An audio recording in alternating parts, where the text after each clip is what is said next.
Hi, I'm Len Epp from LeanPub, and in this episode of the Front Matter podcast, I'll be interviewing Ben Fox. Based in Portugal, Ben is a serial entrepreneur and founder of Shepherd, a unique and popular book discovery platform connecting readers to books and authors to readers. You can follow him on Twitter at BWB and check out his website at shepherd.com. In this interview, we're going to talk about Ben's background and career, professional interests, building Shepherd, and at the end, we'll talk about some trends in the book publishing industry generally. So thank you very much, Ben, for being on the Front Matter podcast. Yeah, thank you for having me.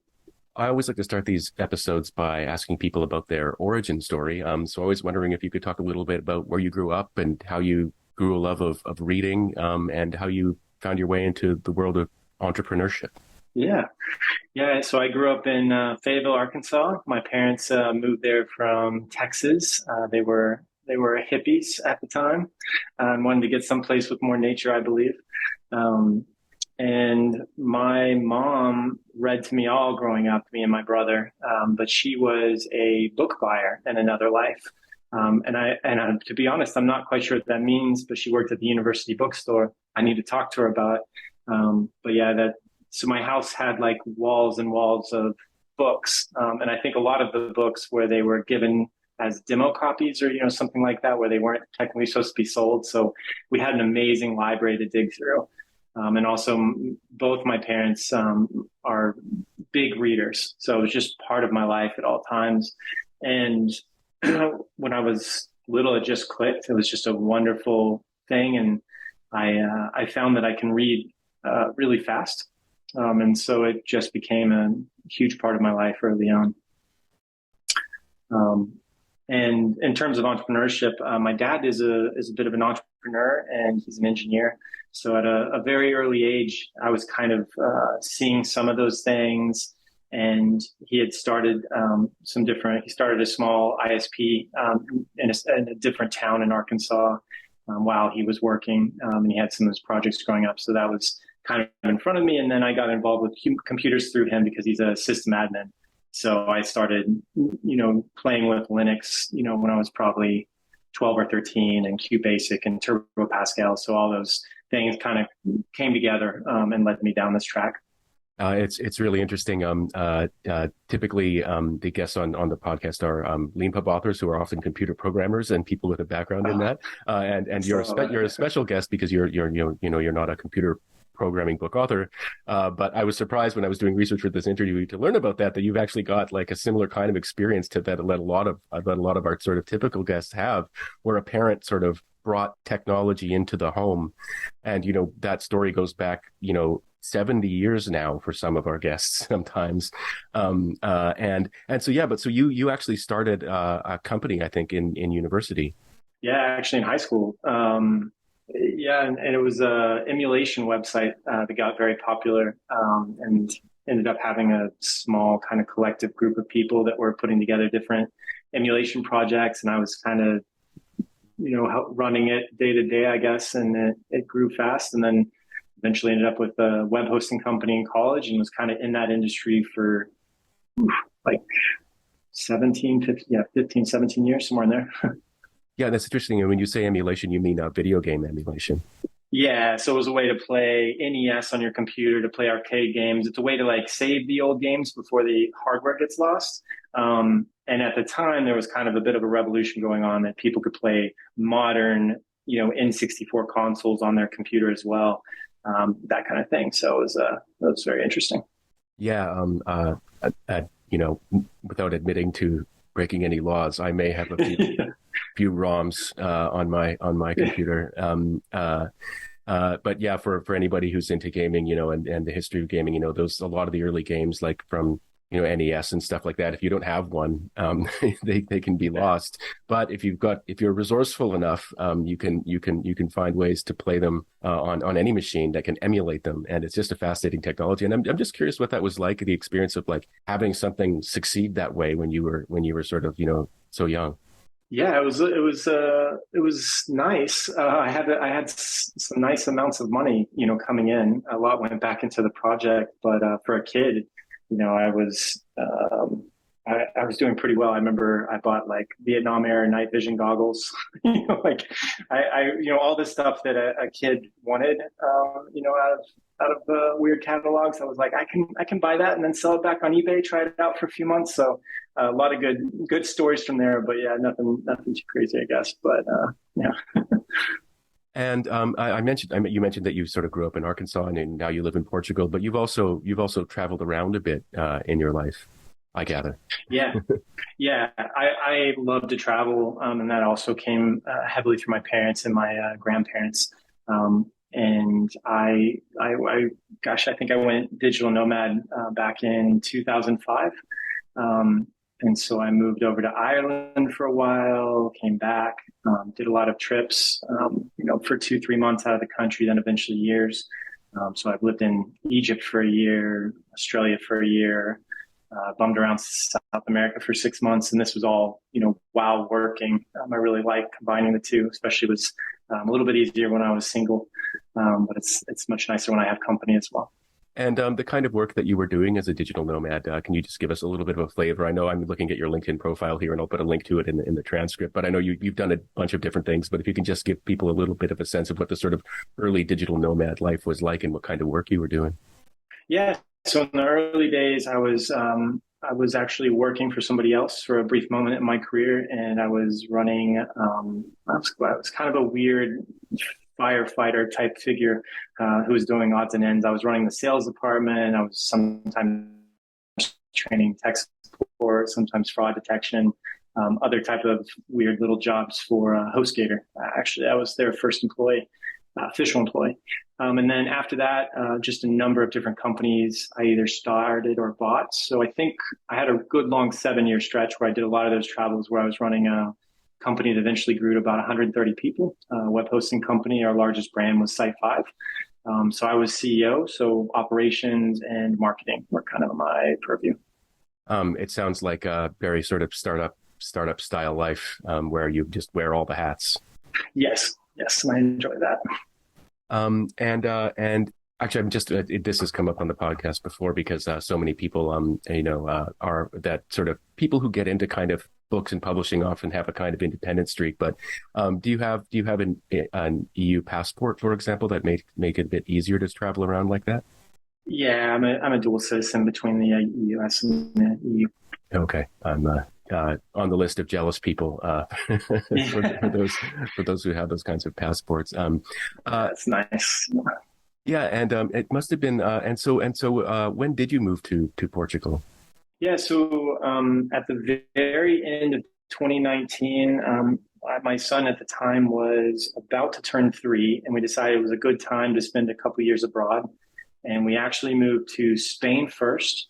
And so we landed in November. And then, of course, 2020 hit. And we were in Spain for a year. And then towards the end of 2020, we decided to move to Portugal just to be a little closer to greenery and some other complex reasons. But yeah, we love Portugal, and that's kind of how we end up here. And we actually decided to stay for the foreseeable future because my son starts school next year. And was 2020 was around the time that you decided to found Shepherd? Yeah, I actually had another startup that was had just pivoted about 6 months before COVID hit. And it was trying to help people optimize meetings at a company level to get people out of meetings and try to get bigger blocks of deep work time. It's something probably a lot of the software engineers who write books that you talk to would love to have. But we just hit some walls. And so when COVID hit, we had just pivoted and we were getting some good traction on the new direction we were doing. And we just had everything get swept out from under us. We lost like our first couple. We had a first couple paying clients either delay by 5 months or disappear. One didn't. They're fantastic. But we basically decided that I decided that it wasn't good to pursue it right then because it was just not going to make it with everything going on because everybody was pulling their budgets at the time and freaking out. So I shut that down in late April, and took some time just to relax with everything going on. And I haven't really had much downtime over the last, 9 years with different projects. So I took 6 months off, and I've been wanting to do something in books for a very long time, but I could never find a hook or a way that I was really helping besides just mimicking functionality that already existed.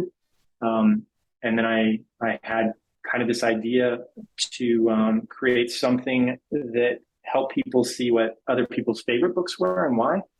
Because I think at some point I've been in several bookstores where they put Post-it notes or little index cards, and the staff would say, "Hey, this book is one of my favorites, and here's a short sentence on why." And I always love that because I walk up and down the aisles, and those catch my attention, and they kind of connect me to the person. So that kind of was the birth of the idea. I started sending out some emails to authors that I loved to see if they would take part. I'd done a mock-up with a great designer I work with, and it was getting some good response from the author community. So I decided, I think this will work, and then kind of proceeded from there and tested it more, and then started zooming forward. Yeah, and just to kind of let's sort of zoom in on Shepherd. It's really interesting. So you talk you've got Shepherd for authors as well, right? Because what you're trying to reach is both authors and readers with this project, and it's really great. I mean, you talk movingly you act quite sort of extensively in a couple of posts about like why you're building Shepherd and how it works, and what the marketing program is and what the sort of business plan is and stuff like that. And the basic idea is that you contact authors, or authors find you, and they write write-ups of their favorite books, and then you post affiliate links basically to either Amazon, or is it bookshop.org, where people can then buy those books. But for the author's benefit, you actually link to the author's website, so people get to know the author by reading their kind of very personal write-ups about the books that they love. And so that way, as a reader, you get to discover not only books that you might like, but authors that you might like who like books that you like. Yeah, and we're trying to really solidify that 5-book list around a topic, theme, or mood that gets the author making the list in front of readers who are most likely to read their book, and that's kind of key. So that if I wrote a nonfiction book about the Battle of the Bulge, I might do a book list about the best books on the biggest battles of World War II, or something like that, so that the readership who's coming to that list and attracted to it is also going to be interested in the book that I wrote. It's kind of a way to get in front of your target audience and give them something of value, and you're giving them personal recommendations, so they're also connecting with you when you give those. Now, that varies depending on the type of person you are, but we do try to pull that from authors in the sense of, why do they love the book? And then the reader is going to connect more with the author through that recommendation, is our belief. This is kind of based on some psychology for some groups I've been part of in the past. And it's the hope is that it, in addition to giving them those great book recommendations, it also drives interest in them and their book over the long term. And this is kind of a specific question, but do you find that authors and readers are connecting personally, that sort of people will actually go to the author's website and then contact them about their books? That's a hard one to track. We do track links to the author's website and other things they give us, because we allow them, we want them to do social media, newsletter, whatever. We try to focus them on the 3 most valuable actions a reader can take. We are very early in the process. So my hope is, as we, grow and have, more financial resources to create those things, is we will create ways to help engage readers with their most favorite authors, or even, authors they're most interested in.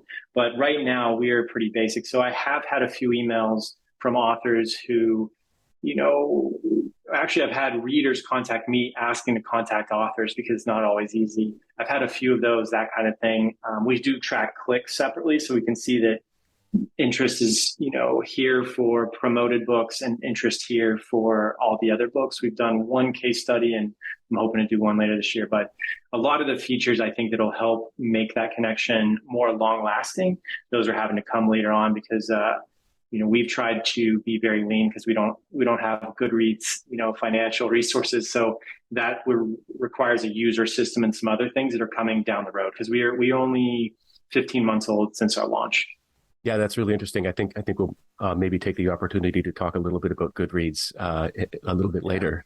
But in the meantime, so that's really interesting. That you've made a lot of progress in that time. I think you've got over 5,000 authors who've already participated. Yes. And you've got a really great blog where you talk about building Shepherd, which of course we'll link to in the transcript about this, where you talk about a lot of the interesting sort of initiatives that you've taken. One including the use of natural language processing to sort of help people find the right kind of books. And I was wondering if you could talk just a little bit about what that is and how you actually managed to build that into the site. Yeah, kind of the core belief and why I'm building this as a reader, and I think as I've talked to other readers, it resonates, and authors to some degree as well, is I love to explore and find books, and to do that, you don't know what you're looking for. And currently, the internet is really designed to get you to what you know. So it's a big fundamental problem with what's going on right now with it in a lot of ways. Um, so what I'm trying to do, especially with NLP, is to find more ways to help readers bump into books that they might be interested in.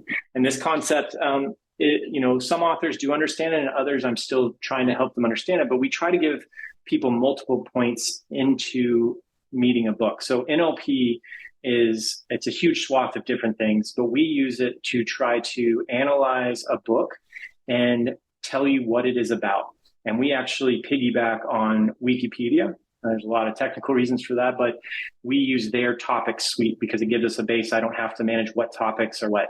So, for example, if somebody gives us a list about the best books on the founding fathers, we use a lot of the data that people give us on those books. We give some data that we pull down, and we say, okay, what is this book about? And if the book's about George Washington, we might have George Washington, we might have his wife, we might have other topics that are tagged through that. And that helps us create both a better recommendation engine for seeing how different topics relate, but also bookshelves around those topics. So if somebody's browsing the site and they go to Founding Fathers, they can also go to a George Washington page that has that book, or they're at the Founding Fathers page that has that book, or anything connected to that. And it's trying to help build more of a spider web type of approach where people can move in different ways to the site. And really, I think that search provides a lot of meaning for what you're looking for. And so that's what I'm trying to play with. And it's also eventually will have some other ramifications in terms of cool things we can do with that information as we get further along. But that's kind of hard. Is that decent? No. That's really good. That's really good. Thank you for sharing that. And you sort of like you broached kind of one of the big kind of motivations that I gather behind Shepherd, which is your view that, you said, how the internet keeps you in your bubble, for example, is a real thing. And it's a big topic of conversation, in the last few years for all kinds of obvious reasons. And you write quite movingly about it, on your site. I'm going to just quote you back at yourself, if you don't mind, for a second here. Okay. And you, in addition to saying things like, I am incredibly frustrated with online book discovery, you also say, one of the world's biggest problems is that people are losing trust in the institutions that run our society. Politicians are telling them there are easy and simple solutions to large and complex problems.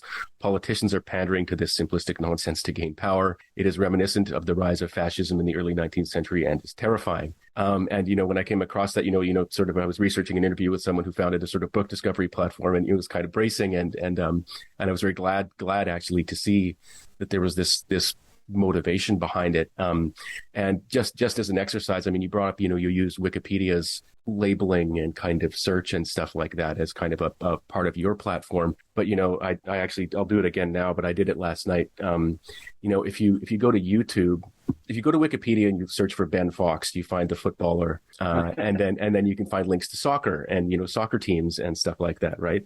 But if I go on YouTube and I just put in Ben Fox, No. I'm just like, just a few scrolls of the mouse down, and it's. I changed my name too, so I'm in luck here because when I got married, my wife and I picked a new last name. Oh, did you? Okay. Yeah. My name used to be really unique. It's been Welch Bolin with a hyphen.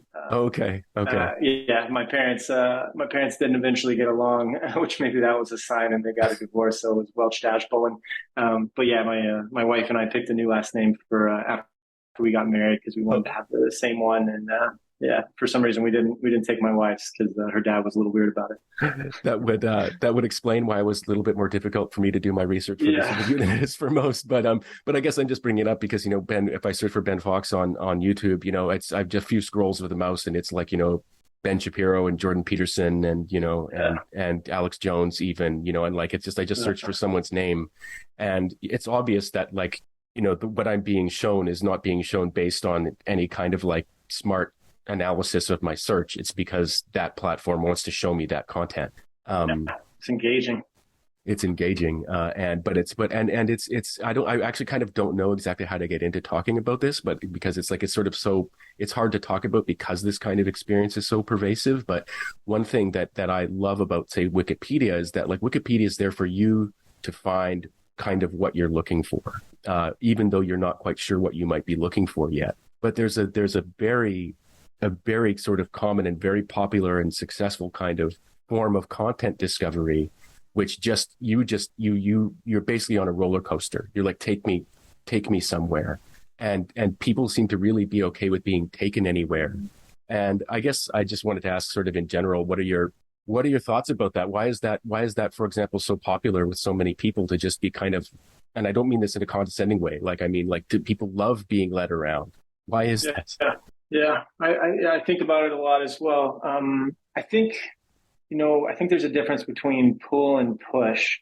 That's kind of some marketing terms for how it's done, and each has a very, certain type of power.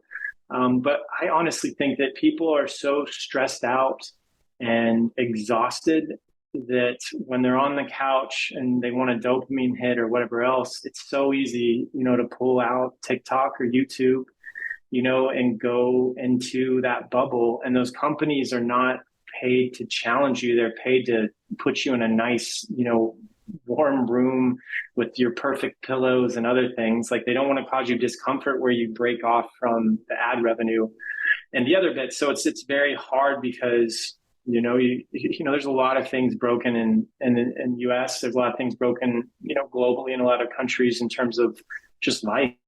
I'm trying to figure that out. But I think when you are stressed, you're much more susceptible to those type of things. Especially, I don't think our brains are good at handling these big problems and these big threats, especially when, media does amplify them. I don't think that anything's really changed, from media. But I think some people, it's very hard to ignore these big threats they can't do anything about, and they turn to comfort areas and simple answers. It's not working. It's not working well for society and people, I think.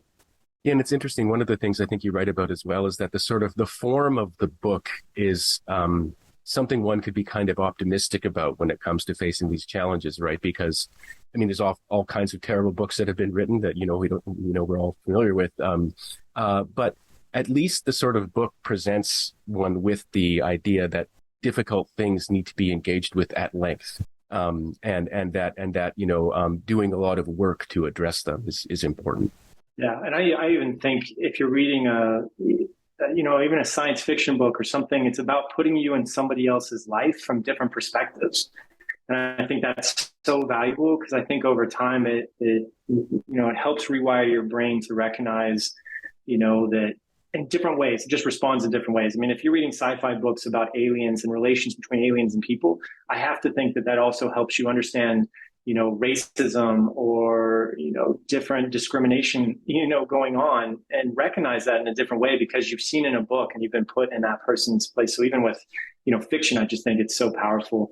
There's obviously more practical examples of nonfiction of somebody reading about, what it's like to be an immigrant, be an illegal immigrant. And I think that you can still disagree and want different solutions, but at least you're more empathetic to the challenges of that person and thus more people. So I think a lot of those things help to soften the debate. It's so much easier just to fear people and that kind of thing. So I do think a book is very, very powerful as long as it is written with authenticity and not, darker motivations, because there are, of course, books that go the wrong path because they're written, to scare people, or to announce what they're going to do exactly. Stuff like that. Yeah, it's interesting you brought that up. I mean, I guess this isn't going to be the podcast of easy questions. Sorry about that. But the bringing up motivation is very important actually, because it has to do. I mean, if you're hosting content, you do have to think about the motivation behind the sort of content that people are producing, right? And I was listening to a podcast that you did, I think, not too long ago, where you talked about a very specific example. Not that you've necessarily had to engage with this specific one on Shepherd, but if someone were to do a write-up of Mein Kampf, because they're like, this is a very important book to read to understand sort of World War II. That's one thing. And if they're like, because I'm a believer, that's another thing. And so, what's your approach at Shepherd? Just kind of generally speaking to that kind of problem that basically all sites have. Yeah, God, it's hard. It's super hard because the line is not clearly defined. So yeah, the first thing we look at is motivation and where somebody's coming from. So I think the example I often get is if somebody's writing in positivity about white supremacy, that is not going on the site, of course.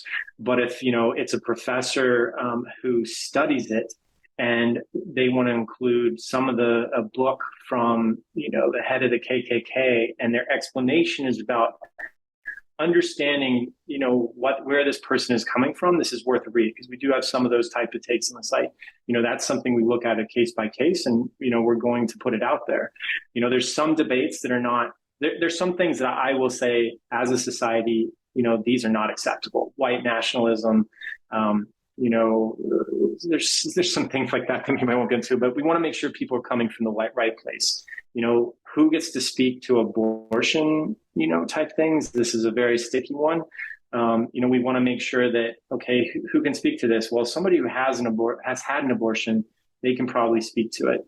A professor who studies the legal and history of abortions, they can speak to it. If it's a religious leader, a male religious leader, probably not if they have like a real, motive around it. Whereas if they're trying to come at it from a religious point of view, that might be allowed if it's understand what these books actually, say about it. So it's very hard sometimes to discern what we're going to put. Yeah, no, I wanted to bring it up because it is such a sort of very difficult challenge, and it's finding people who are willing to talk about it openly is kind of not the easiest thing. But for example, one can, and again, motivation sort of analysis of motivation comes in. For example, if someone is writing about theology, books about theology, for example, that's very different from actually promoting a theology and trying to convert people, right? And and by the way, there are places for that, right? But not every place is for everything. And you kind of when you do publish stuff, you do kind of have to decide where you're going to be. And it's one thing that's particularly tricky is that just the nature of language is ever shifting, right? A word that's benign one day can become very coded the next. And so, you can imagine, for example, just to pick a very sort of specific thing to our moment, the name Brandon, all of a sudden is kind of loaded with all this kind of significance. You sort of have to start watching for that. And so, words that are kind of, okay one day might be like something you have to think about the next day because it's just shifting. And that's the reason that you can't actually have straight and final rules about what's acceptable and what's not, because there's no such thing as like a kind of like language just is words are arbitrary signifiers. What their content is up to people's actions. And that can change every day. Yeah, I actually had one a few days ago where an author used somebody making a recommendation used the word retarded. And that, it's something we check now because, kind of society is moving away from that. And we had to look at it. In that case, it was allowed because it was a quote from the book, which was addressing the issue and using it the correct way because they were addressing the issue and it was done in a great way. But yeah, we do watch out for those things, and it is a very hard line. There's some things I do that are easy. Like I do not allow people or books on the site that advocate against democracy. Like I take a very hard line that democracy is the best form of government we have because people have a say, and there's obviously, better run democracies than others. But that's one. We have some that we take a very hard stance on, but it's a very difficult time right now. It's really difficult. I mean, there's for anyone who hasn't seen it, there's a great Spike Lee movie called Bamboozled, which kind of addresses the problem of like if you have a skull, let's say like this isn't exactly what Bamboozled does, but like it talks about blackface minstrelsy and stuff like that, and the sort of the way these images exist and persist in American culture. But basically, like if you could have a very scholarly book analyzing racist jokes, right? From an anti-racist perspective, but for the racist person, they've got a book of racist jokes, And there's really for some things, there's really just no way around a kind of paradox that just needs to be engaged with as transparently as you can when it comes to the challenges of being any publishing platform. Yeah. Maybe on a bit of a lighter note, when it comes to book discovery, so you brought up science fiction and stuff like that, and often we're sometimes reading to be sort of have things brought to our attention that we otherwise wouldn't pay attention to, and that's good. Sometimes we're just reading for fun, and for entertainment and for pleasure, which is great. And you've talked about how and just to sort of bring up the truly controversial point, you don't like the Lord of the Rings books. Yeah, get it out there. Yeah, which has actually it's come up on the podcast before. I'm not as much of a strong believer in this as my brother, but his claim is that they're just badly written. Yes, that's mine. Yeah. I think you said it's like reading an encyclopedia, or something like that. But I mean, I would say that, yeah, and I mean, I got to say, to just sort of throw the controversy around, I feel that way about most science fiction. Okay. Like I just pick the big names, and I just can't read more than a page. It's just bad writing often. Have you done The Expanse? No, I haven't done The Expanse. Okay, I do every year. I kind of do a present for my family, and I got my wife to read book 1 of The Expanse, and she did like it. And she is not somebody who would touch science fiction with a 10-foot pole. Okay. So I think yeah. So I think we might have a good list on the site, which is science fiction books for people that hate science fiction. Yeah, well, I'm pretty sure we had an author do one that was quite nice that way. No, well, no, I guess I mean, this is kind of getting to the heart of it, but about how difficult it is. But I want to ask you about your approach to sort of discover, helping people find the books that they want to read next, which is so interesting. But I love science fiction. It's science fiction writing that I often find is terrible. But so, like, for example, if someone like me were to go to Shepherd and I were like, look up science fiction, what do you do so far? And I know you've got like plans for what to do in the future, but what do you do so far that would sort of help me find something that is also something I would probably like? Yeah, that's a good question. So right now, we don't even know if books are fiction or nonfiction. When I started the site, we started with manually setting up each book, and we set it up with a book title, ISBN codes, author information, author relationship, and book cover image. So we were doing it all manually because we looked at APIs and they were just horrible, and they would have required a lot more work for us at the time. So we decided, this is partially some of the marketing reasons, but we wanted to get the list out first, start engaging authors, get that piece in place, because that is going to feed all the other pages. And the next thing we launched after that was the topic pages that are based around Wikipedia topics, because we get a lot of people that are used to looking for books by genre, and they come to our site and they look for science fiction, and nothing is there about science fiction. If they search, I think that there might be a few broken topics we haven't banned yet around science fiction. And that is really what we're building as we move towards winter. So right now we are shipping an entirely new recommendation engine that's quite good. So right now, if you were looking for books you like, I would, go to the site and you can look for one of your favorite authors. You can look for one of your favorite books, or you can look for a topic that you're interested in. This can be Galactic Empire. This can be space warfare. It can be NASA, anything you can think of pretty much. And when you search for those, we don't do a search traditionally. It's really about exploring. So what we return is we recommend 5 book lists by authors, and we recommend bookshelves. And if you go to a bookshelf, it's kind of the same thing where you can see what interests you and what calls you. So you might see a book that sounds interesting, and below it you see that it's a list that sounds very interesting to you. So that's how we currently have it. We are moving towards adding genre pages towards the winter, and age-specific pages towards winter, and we'll add filters as well. This is all kind of the base step I want, because I want to be able to go to the World War II topic page and show me all World War II historical fiction, but on a more loose basis, or science fiction. Show me all science fiction that has to do with artificial intelligence or other combinations like that, or for age 9, or for YA, or for middle schoolers. And this is really the most basic step we can take on the exploration. It's something I've been wanting for years. I don't understand why Goodreads doesn't want it, because I want to be able to go to Goodreads and say, show me all science fiction books, or military science fiction that are rated 3.5 or above and were published in the last 2 years. Things like that are just not possible, and I don't understand why. So I'm going to quickly find out. But that is kind of the first step we're taking at the end of this year, and then we're going to slowly start moving into more unique approaches. And I should note the thing we're going to ship between those two things is a books like page. And that's pretty common right now. But the reason we are much different is because the heart of our recommendations are human beings, not algorithms, not ads, anything like that. So one of the awesome things we get from authors is they give us a human grouping of books. So humans are so diverse on how they think about things. And what we're getting is if somebody liked Dune, they probably liked it for wildly different reasons. So I think we have, probably 10 book lists that pick Dune, but they also pick a lot of other books that they have sorted in some way around a topic, theme, or mood with Dune.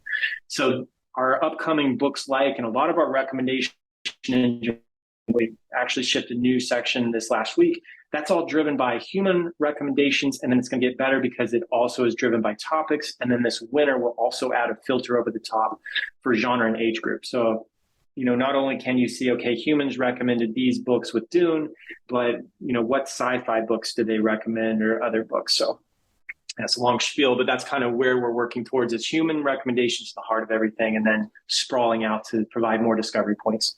Yeah, no, that's a really great explanation. And, I'm just looking at an example right now, like the way, if you look up sort of like watercolor, on the site, you go to shepherd.com, put in a term, then you'll see a bunch of, really nicely presented sort of books, and then a sort of explanation of sort of a book and why someone picked it. But then you click on that, there's a link, and then you go to the author's page, right? Which they all look great. And then at the top is a who am I, and then the author's book, and then there's their list. And it's all just so thoughtful, and it's clear that like there's a person behind it, with all the richness and complexity that comes from, being a person and having preferences and the choices that they've made. So it's just completely different from the experience of, like I was saying, the sort of, to be pointed about it, the totally gross experience for me of like YouTube and the kind of, I don't know how to put it. It's not like gross. It's just kind of maybe icky. I mean, that's a fine distinction, but that you get on Amazon, for example, where it's kind of like, why is this showing up in my search? Is it because someone paid for it to be there? Is it because, often there seems to be very little connection between what you type in and what you see. And here, but with Shepherd, the person explains, here's who I am, and here's why I picked what I picked. And it's just so great. And there's the sort of a sense that like, it's just the people who genuinely care about books writing about the books that they care about. And you mentioned actually, so Goodreads has come up a couple of times, and I wanted to talk about that and maybe shift towards the next part of the interview where we talk about the book publishing industry kind of more generally. So for those listening who might not know, Goodreads is it's nominally a book discovery website that I believe Amazon bought, I don't know, so quite a few years ago now. For quite a bit of money, and then apparently just like left to wither. And people still use it because people are desperate for community being built around books and book discovery and things like that. And this appears to be the main place to go, even though it appears to have been abandoned. Is that your? I mean, and again, this is sort of getting into the weeds, but is that your view? Do you think that Amazon's abandoned Goodreads? No, but I think that. I don't think they've abandoned it. They have a ton of people working on it from all I can tell. And this is outside looking in. Goodreads was awesome when it started. The founders are awesome. They did awesome work to create something to share their love of books. When they sold to Amazon, what I think happened and what I've heard on some podcasts that they've done is Amazon is an e-commerce company. Amazon can't look at anything and not see e-commerce. It's the same as a surgeon. If a surgeon knows you're sick, the answer is to cut you open. And so Amazon has done some really great stuff to integrate Goodreads with the Kindle, because that's where they saw the power of let's get them on the Kindle platform from my outside perspective. And they are starting now to trim down Goodreads, but they also ended a lot of programs that had some promise for helping authors. And I am just super frustrated because really the only thing I found that readers use Goodreads for is tracking what books they're reading. And even that's kind of gone by the wayside, but that's really it. I haven't found a reader yet who is using it to find books. Occasionally they'll get something, but it's not actively being thought of that way. It's a book tracking website. And the authors I talk to are not they just find it utterly useless. They changed some of the pricing for book giveaways. They don't really offer anything. Their ad platform that they were kind of doing, doesn't work. Like, people deposit money in and it just doesn't spend it. So there's a lot of things like that I don't know what they're doing. I mean, their LinkedIn says I think they have 300 employees, and they have been this last year doing some fixing to the design, and they're cutting some features, which also is frustrating people because they just killed off their API, which a lot of people doing work to try to make cool book ideas were suddenly in trouble because they had no access anymore. So there's a lot of things like that I can only see on the outside and guess at. So that's, as a reader, I just grew more and more frustrated that I couldn't do power searches or anything else to try to help me find stuff. I'm curious about that, about the API for Goodreads that they took away access to. Would people be using that to do research about like what kind of book to write next? They could, but I mean, it'd be like, software programmers who write a book who are getting really savvy with it. Most authors are not super technical, I've found. So I think it was a lot of people doing some cool little apps to use the API to analyze what you're reading, things like that. Now, I think they might have not cut off people who are active, but it was also people doing thesis. I saw one guy who was doing, I believe, his master's thesis and was analyzing what people were reading, and suddenly he's in trouble because he can't finish it. So there's some things like that, but it was smaller sites for like book discovery and other things they were trying to do around that ecosystem, and suddenly got pulled out. This is a bit of a sort of, out of nowhere question, but are you planning on doing anything like that for Shepherd down the line? Opening up the data, basically? Oh, I would love to, but here's the problem is we have manually created 25,000 book entries. It's expensive. We have a couple people doing part-time data entry. Other sites go a crowdsourcing approach, which I hope to use, but we hit a point where we had to license data. So in April, we licensed data so that we know where books, we can do fiction genres and other things, and we're slowly integrating into the platform. Because we license that data, we now have stipulations for, of course, who owns that data. We have a license to use this data. So we are careful that it doesn't mix into what we're doing. But legally, that's what prevents, a lot of people from doing much. I think we will be able to do some, but, that's just one of the big problems. I've talked to our API provider, for example, it's Nielsen. They're fantastic. There's a couple others, Ingrams and so on, but Nielsen is great people. They love their work and so on, but, they're selling that API for money. I've tried to talk to them about lowering the price and standardizing at a certain level so that they can unleash kind of programmers' creativity. I don't think they got that because these are mostly big companies and they're just not used to that type of thinking. They want to keep the pricing private. They want to renegotiate every year and all that kind of fun stuff. So it's something I'm keeping an eye on. I would love to do it one day. I'm not sure legally how, because we have licensed that data and it's not necessarily ours. That's really interesting. Yeah, and again, in the interest of getting into the weeds, so you're running this company, and you said you have a couple of people doing part-time data entry, and so you must have developers as well. I know you've got at least one. Yeah, one part-time freelance developer, one part-time freelance designer, and then we have one full-time person who helps me with emails and just kind of all communication. One part-time editor who is awesome and does all the editing and formatting for the pages. And we have one person who does the data entry, and we're about to hire another. Yeah.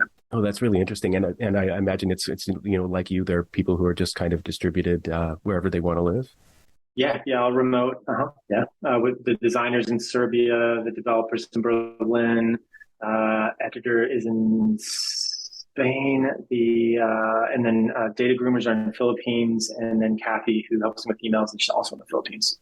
Speaking of emails, so a lot of the way you've built up, your sort of cast of authors is by contacting them directly, and I'm very curious for anyone who's sort of there might be more people than we know listening who've sort of undertaken projects that involved sort of cold emailing people to ask them to participate in new initiatives. And so what was your approach to that at the beginning, and how has it evolved, sort of like emailing authors and asking them to sort of provide you with book recommendations for your idea that they may not have heard of Shepherd before?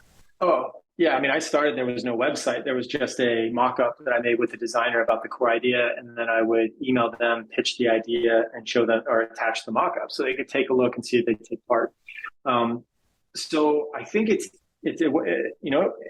we had an amazing response rate. I will say the first authors I emailed were the authors that I've read over the years, because I have a blog where I track all the books I read. And so I have, I think going back to 2011, a giant list of all the books I loved, a little note about them, or disliked in some cases. So I started by emailing my favorite authors, which is maybe not the way to do it. But I emailed them with this crazy idea, and I started emailing mid-December 2020, and I think I got a yes within a couple of days and more. And so it was really gratifying. So that's how I did in the early days. I reached out, I personalized everything because I knew their book, because I can, pretty much remember them all. And I think that helped me to understand what they're getting. But this is also a very easy thing to do because authors are in such pain, I think, in this industry to really do any type of marketing or sales. It's such a weird industry.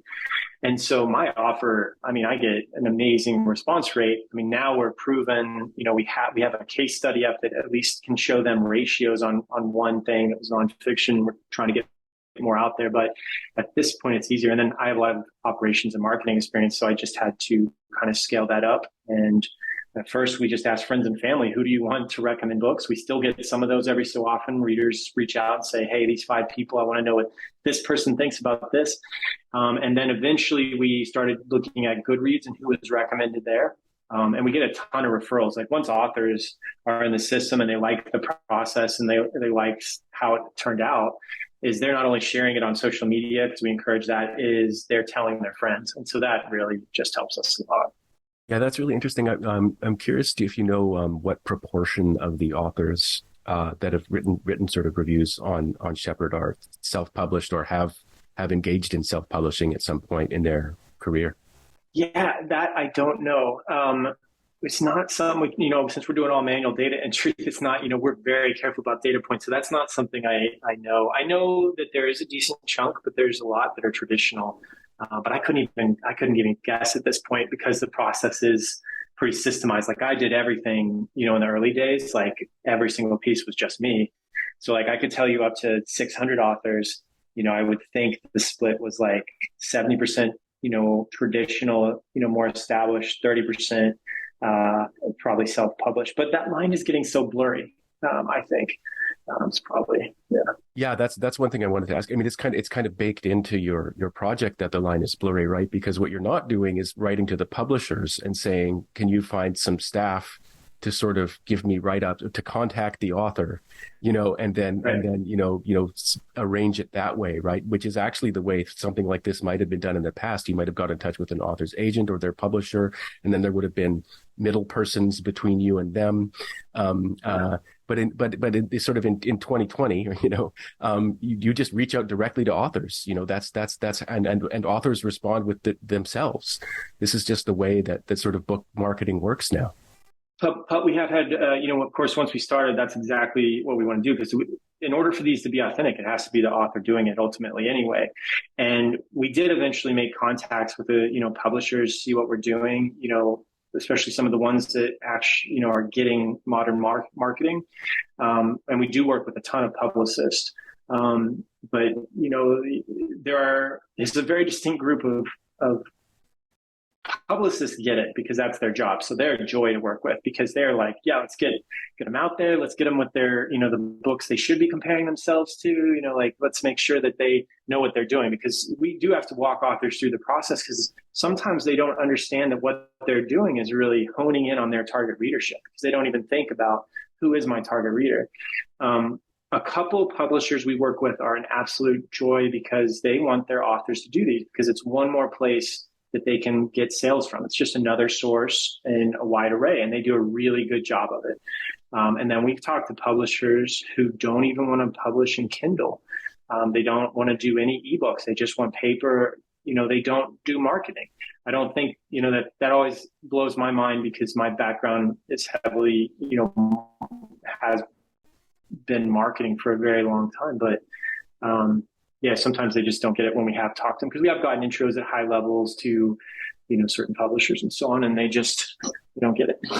Yeah, I mean, that's interesting. You bring up something that's sort of like, kind of pervasive in the book industry, but that is kind of hard to talk about, is that people come at it from so many different directions, and there might be some people for whom, it seems strange when you come from a certain perspective. It's like you've written something for other people, but you don't want to try and reach them, like why is that? And it's like, well, because, if you really care about something, having it attached to, the kind of aesthetic of promotion, you know what I mean? Can feel like it kind of corrupts, to speak of intentions, it kind of corrupts the sort of sense of what the intention might be behind it. And there is this kind of tension with some book projects or even entire book publishers, with sort of achieving their mission and, marketing. Yeah. Yeah. I mean, I've talked to more authors. I do a lot of interviews because this industry is so insane to me that I was like, I have to figure out a little more what's going on and understand the diversity, because the authors are so diverse on where they're coming from, on what this book means to them. So I have a better handle on that. Like I have an author who wrote a historical fiction that I ended up reading his book because I was on a YouTube show and I really liked the title. I liked the first chapter and I couldn't believe it. I read it. I couldn't believe it's not published yet. Couldn't believe an agent hasn't. It's in an area, historical fiction, that I read a ton in. And I was blown away. Like, it needed a little work, but not much. It's fantastic. And I talked to him and, I was like, well, why not self-publish this? I think this can make good money. It's got a unique approach. It's got a unique time period. And for him, I hear this more. I'm using him as a case study. For him, it was a lot about, the time and the complexity and having to learn all this stuff. He has a full-time job. He loves the act of writing. He doesn't want to go learn formatting and all this other stuff. And he would like, still the prestige of going through one of those gatekeepers, because it is a seal of quality. He doesn't have to, go get a book cover that's high quality, that hits the right notes. Those kind of things are just not part of what he wants to be doing. So I have learned a lot about how the different authors approach it. And that is helping me to understand eventually how we're going to help different segments. But it's been really interesting over the last 15 months. I've interviewed a lot of authors to try to get more info.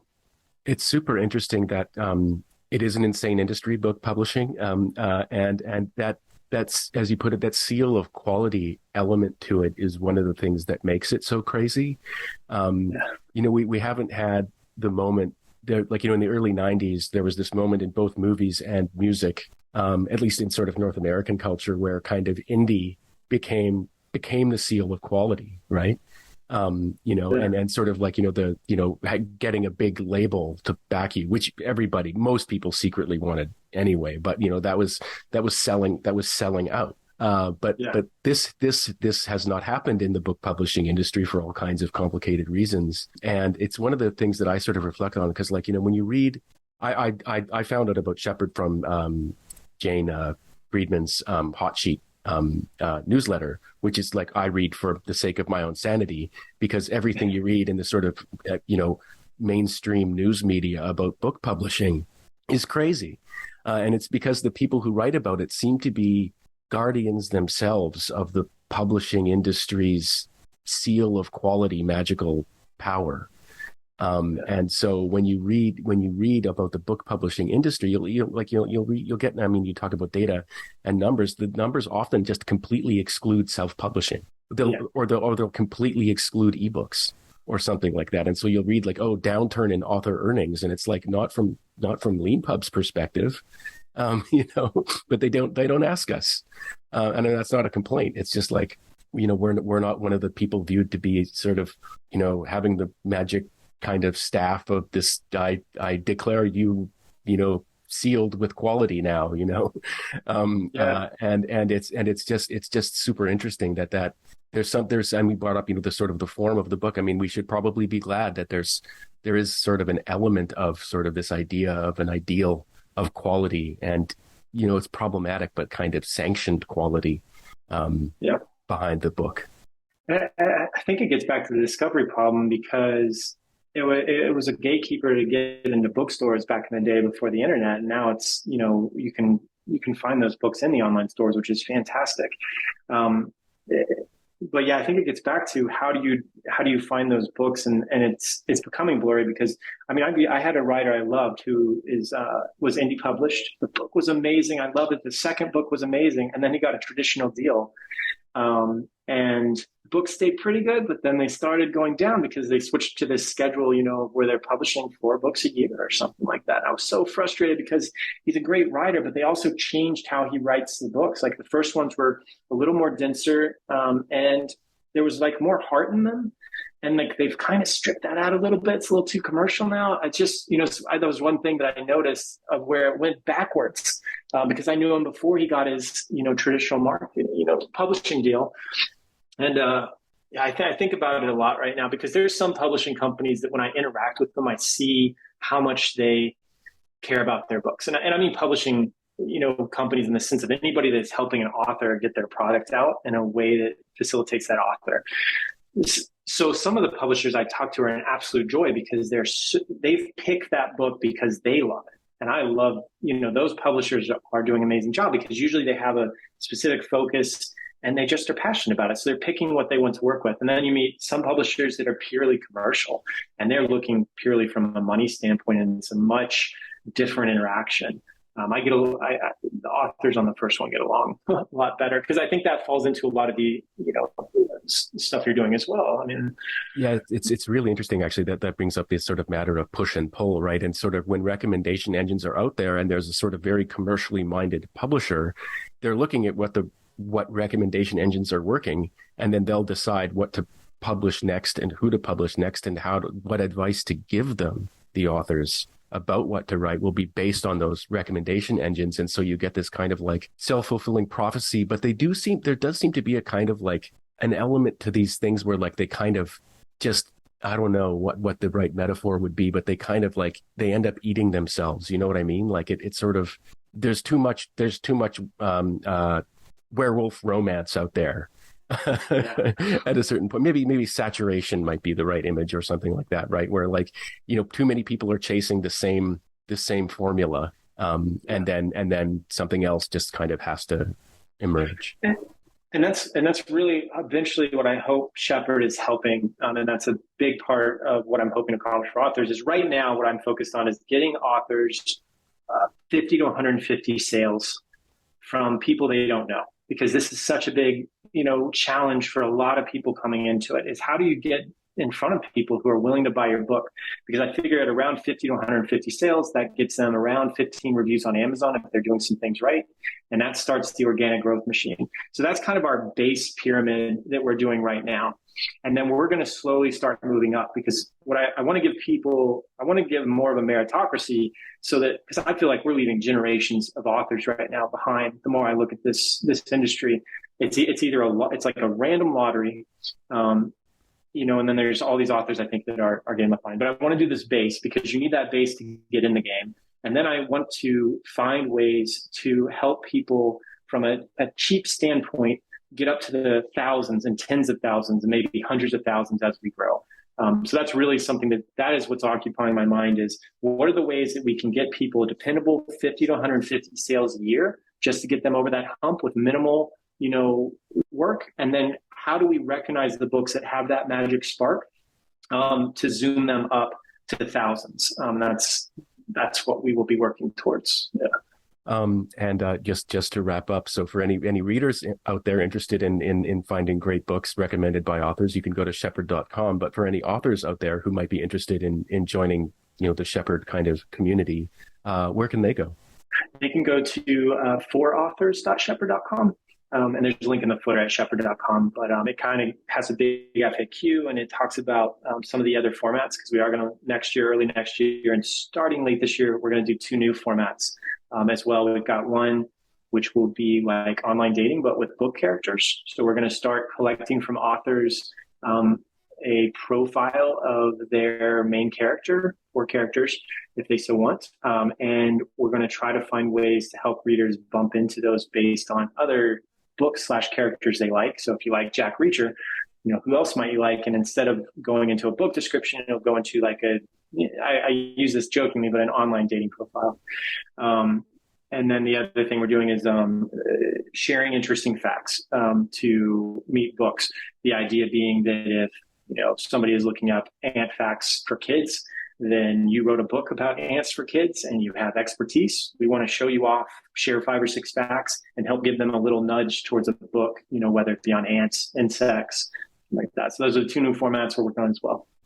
That's a super interesting idea of online dating for characters. You can kind of like put in your profile for the kind of character you might like to read about, and then swipe right or swipe